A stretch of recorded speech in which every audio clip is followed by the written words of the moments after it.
How to make your Facebook private. Hello everybody, welcome back to the channel. Today I'll guide on how you can make your Facebook account private. Now it's quite simple and easy, so let me guide you through. Open up Facebook app and you'll get an interface like this.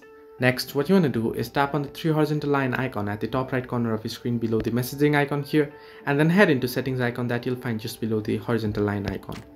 Once here, scroll down below and under audience and visibility, you'll find the option profile locking. Tap on it and here you can see I've locked my profile. You can see I'll just unlock it this quickly here. If you tap on profile locking here, you'll see you'll get an option to lock your profile. Only friends will see the photos and stories on your profile. Once you lock it, only friends will see your full size profile picture and cover photo. Only people will be able to send you friend request, but they won't be able to view your profile. So simply tap on lock your profile and your profile will be locked, and this way you can set your account private. Hope this helped you. Do like and subscribe, and do not forget to leave a comment down below if you have any further issues.